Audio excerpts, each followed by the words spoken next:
Let's meet some of the Guardians of the Galaxy, shall we?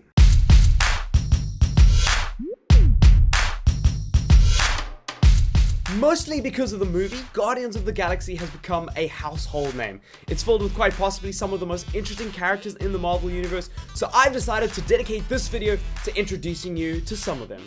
Pretty much the main ones. Let's do this.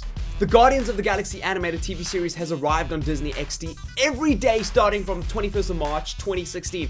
To celebrate Guardians of the Galaxy on South African TV, I'm doing a series of videos delving into the origins of the series and just checking out the characters that make the universe so cool so that you can kind of catch up. For more Guardians of the Galaxy outside of my YouTube channel, go check out Disney XD on DSTV channel 304 to check out the series and be a part of the hype. For more info, check out the cards in the top right hand side of this video, and there's a link in the description as well. I love your faces.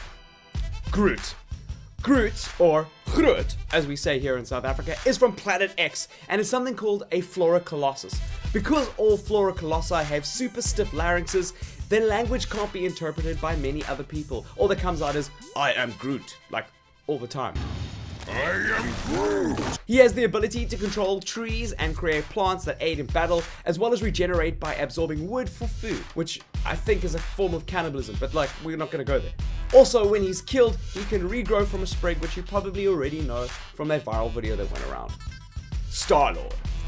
STARLORD, aka the main dude in the show, is an interplanetary policeman. His real name is Peter Quill, and he first appeared in the 1976 Marvel Preview number 4. His leadership of the Guardians of the Galaxy only came about in 2008 though. After a rocky origin story where his unwilling adoptive father attempts to kill Star-Lord after he realizes what's actually going on because he's not the dad, the man dies just before he can off Peter Quill because it turns out that he was born during a space anomaly, so that gives him He's a special person. Star-Lord's abilities though are pretty normal. He's a brilliant problem solver, he's great at close quarters combat, and he's pretty nifty with firearms. Oh, and he also has a psychic connection to his ship, which is actually a sentient energy in the form of a starship. And you thought it wouldn't get weirder, right? Gamora. Appearing for the first time in Strange Tales number 180 in June 1975, Gamora is the last of his species, but more significantly, she's also Thanos' adopted daughter. Oh, Thanos being sweet, what a guy! No, before you ever go there with your brain, he was actually just adopting her to use her as a weapon. Thanos, right? Just what you'd expect.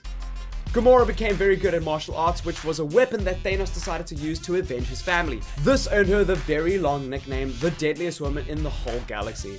That's a ridiculous nickname. Should be like one word, Spike, you know?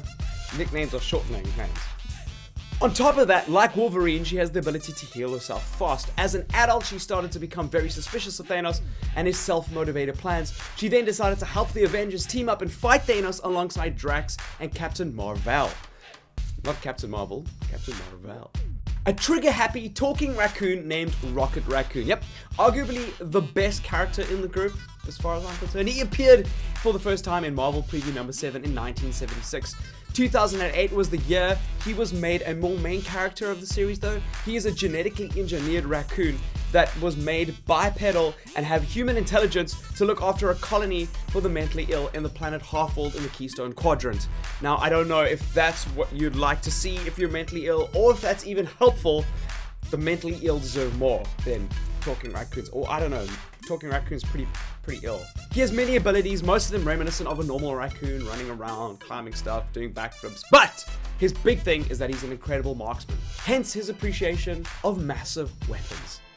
Drax the Destroyer. Drax the Destroyer is a strange character. He is the composition of a character called Arthur Douglas, whose spirit was placed in a strong, brand new body. Kronos, a being that needed to go up against Thanos, pretty much like every other breathing creature in the existence of the universe, is the culprit for Drax the Destroyer's existence. Arthur Douglas, the man whose spirit was used to form Drax, was killed by Thanos while driving through the desert with his wife and daughter. Heather, his daughter who survived the crash, later becomes Moondragon after she is adopted by Thanos' father, Mentor. Drax's powers vary from being super strong, having immense stamina and extreme physical resistance, to the biggest ability that he has is to detect Thanos from a great distance away. It's like the Spidey sense, sort of, except extremely huge and for one other person. Thanos. The most important enemy to be aware of, right? Guys, thank you so much for watching. Let me know what you guys think of Guardians of the Galaxy. Are you watching the animated series? Let me know in the comments below. Smash that like button, especially if you want to see more Guardians of the Galaxy videos. And don't forget to subscribe. I'm going to be adding a whole bunch more onto the channel coming up soon. Until the next video, guys, high five a stranger. As always, I will see you in the next video. Adios.